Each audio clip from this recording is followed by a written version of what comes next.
Doon pala sila gumawa mga kabayan, no? Meron ng mga nailigay na mga pilote. Hindi pala itinuloy dito sa likod ng Arroceros Forest Park. Ito pa yung isang CR. Yan ang gilid ng istasyon. Ayan ang track ng LRT1 papuntang Carriedo Station. Ito yung pinaganda ni Yorme Isko Moreno.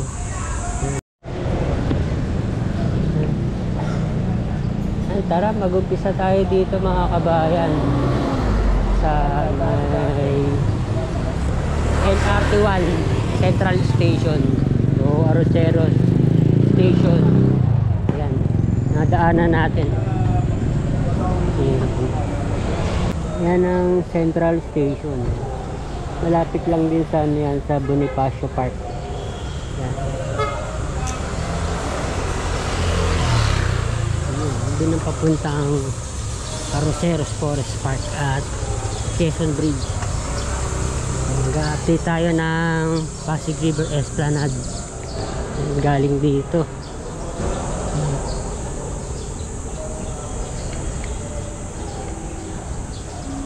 Ayan.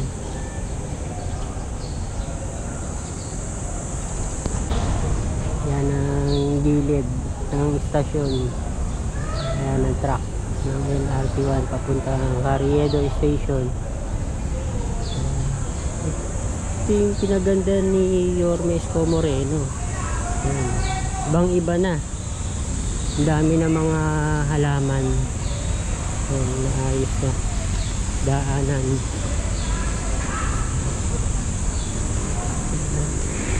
Parang ano nga lang to dati, sidewalk lang na ang daming mga nakatambak, yung mga homeless. Ang ganda na. Yung kinasabing political will. Ganda. Yun ang pinaka Arroceros Forest Park.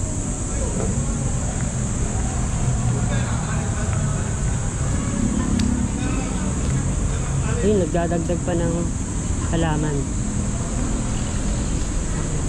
Yung pinaka entrance.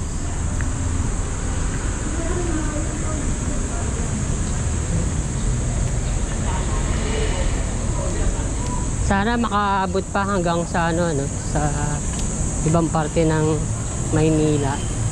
Ganito. Ang ganda. Mga ilaw pa. Ayun. Pinaka-entrance mga kabayan, Arroceros Forest Park.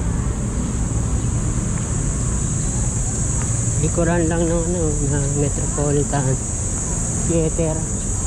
Yan. Yun. May daan din pala dito sa likuran.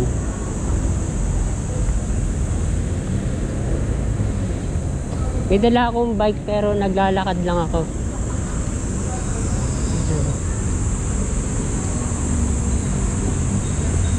Ang ganda, diba? Kung magagawa pa to sa iba pang parte ng Maynila. Yun, umabot na hanggang landscape. Ayan, gilid na Metropolitan Theater. Hindi gumagana ngayon ng fountain.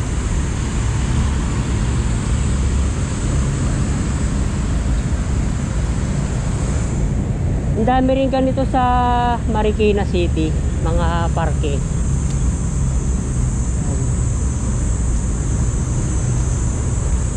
May kapihan pa dun.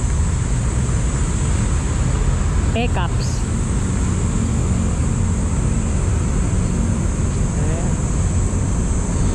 Mas maaliwalas mga kabayan.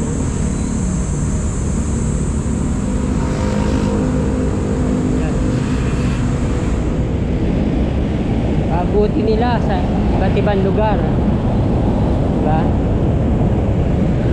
Ayan, tingnan natin.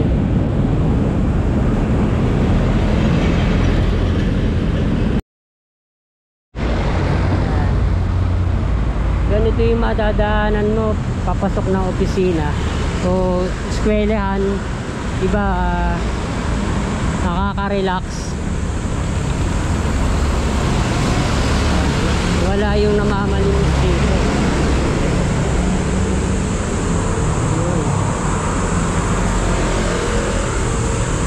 Ito yung napakalalim na gutter.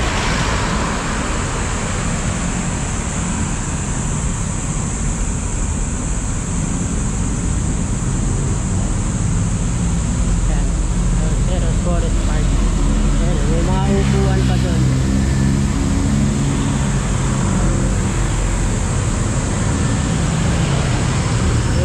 Bike.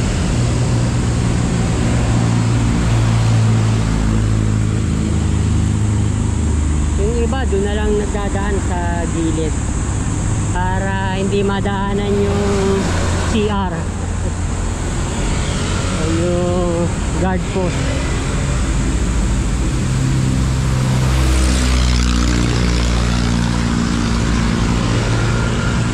Pupuntahan na to ng mga namamasyal galing ng Pasig River Esplanade, yung Arroceros Forest Park. Ayan.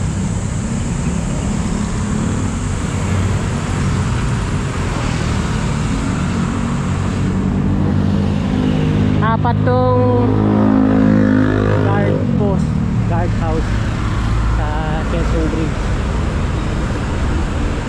Sa Ayala Bridge walang ganito, kaya hindi nagagawang kubeta CR. Kung meron pa rin,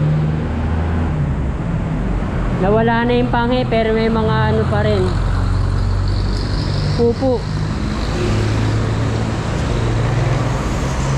mabaho pa rin.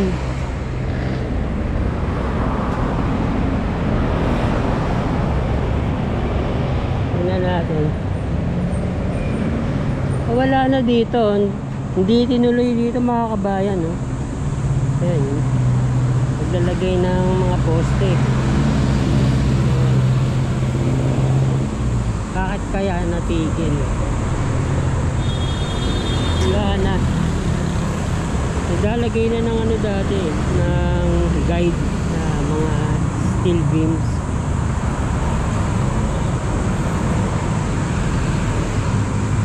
Doon sa kabila.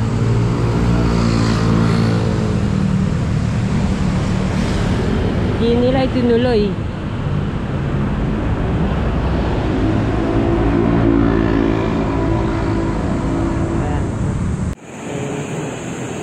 Hindi pala itinuloy dito sa likod ng Arroceros Forest Park. Ayan, wala na mga barge.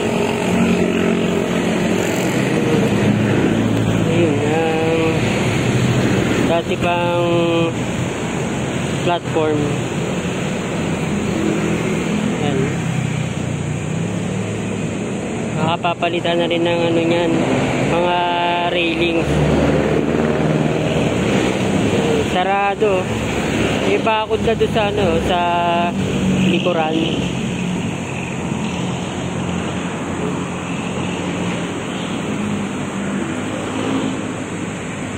Wala namang ginagawa doon. Isa pa. Yun. May platform pa doon.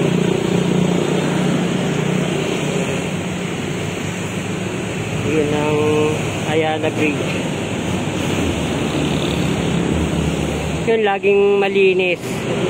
Dahil siguro nga sa ano, wala ring palengke na katabi. Yan. Maraming ilaw dati dito. Wala na. Sira na.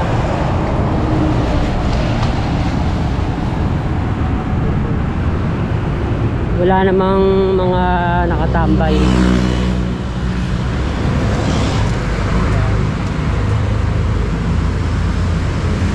Mapapaganda pa to kapag nakaupo na si Mayor Isko. Wala nang 2 linggo.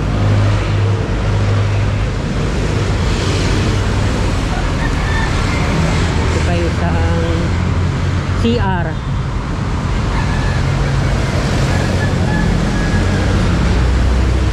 Ayan.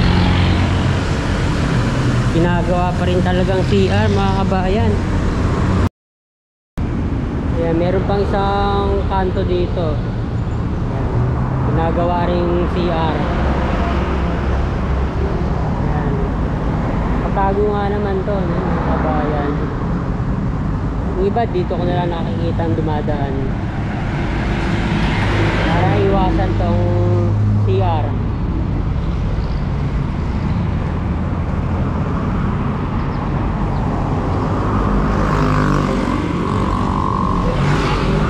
Yun pa.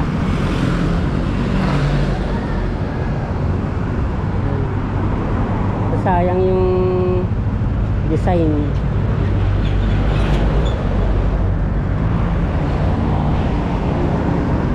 Kung meron nga dun sa Ayala Bridge na mga guard post, naging ano na rin yun, naging CR na rin. Doon naman tayo sa kabilang side, dahil ginagawa mga buildings.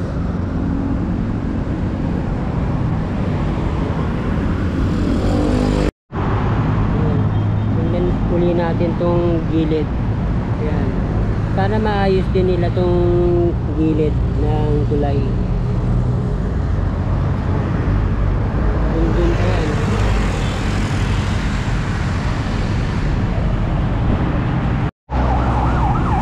Nagbabaha rin pala dito.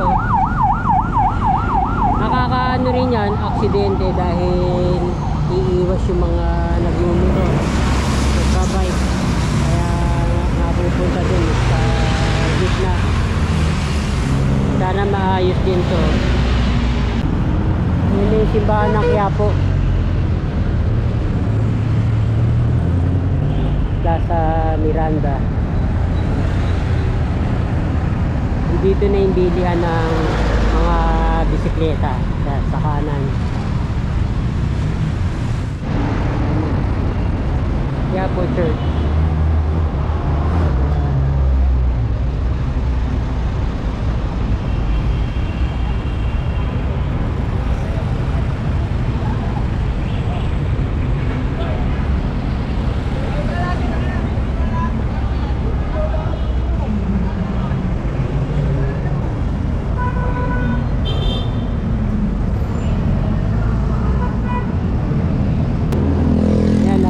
Kabilang side na tayo ng Quezon Bridge. Ito na ang Quinta Market, Sitio. Ito na ang Carlos Palangka Street.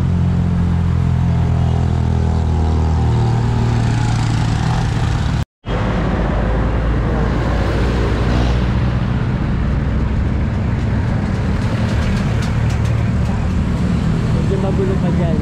May spaghetti wires.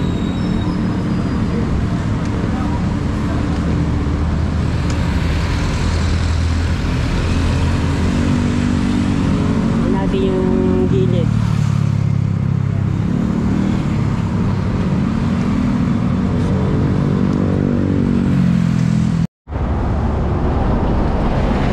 Ito pa yung isang CR.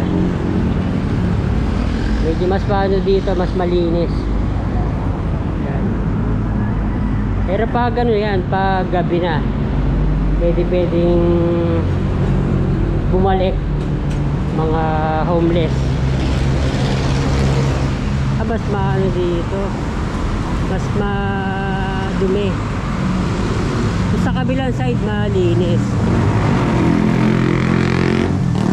Ayan. Doon pala sila gumawa, mga kabayan, no? Meron ng mga nailigay ng mga pilote.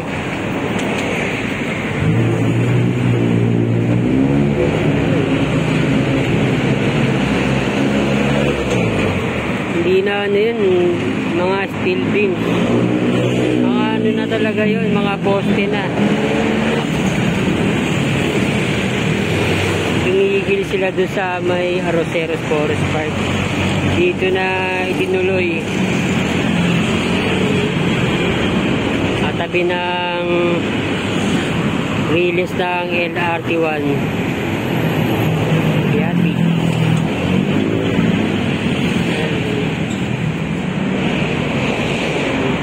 Pedestrian walkway. Ang ganda niya pag natapos na.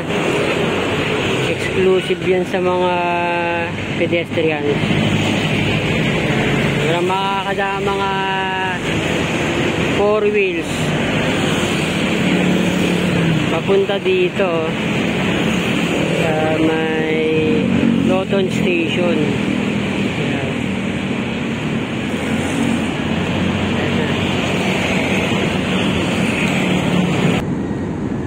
Dito mang LRT1 na tren. May mga konting ano na, mga water hyacinths. At ano pa rin, kulay itim pa rin ang kulay ng tubig dito. Skyline ng ano, ng Binondo.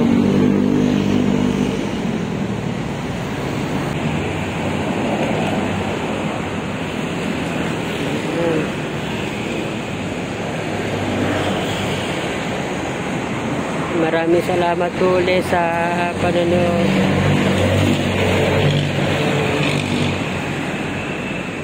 Kami mga pilote pa.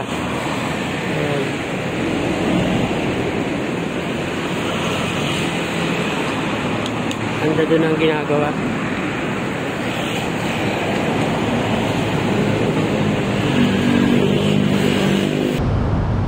Yan ang likuran ng Quinta Market. Merong Pasig Ferry Quinta Market Station.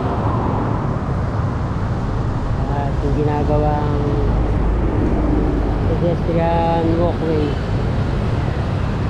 At tigil lang ano dito, ano, ang gawa. Pero ano na, nandun na oh. Papatawid na ng ano, ng Pasig River. Update na rin natin to. Flood control. Papahinga yung mga ano, mga nagbubuhat.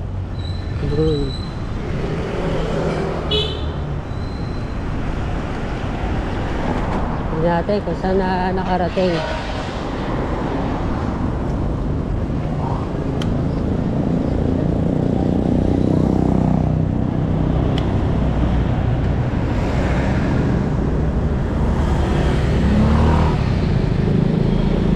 Ang nakalagay sa barrier. Ayan.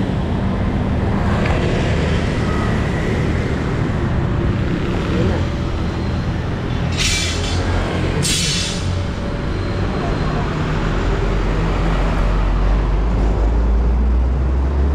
Ayan na. Nandito pa rin sa harapan ng high tower. Cold storage. Ayan.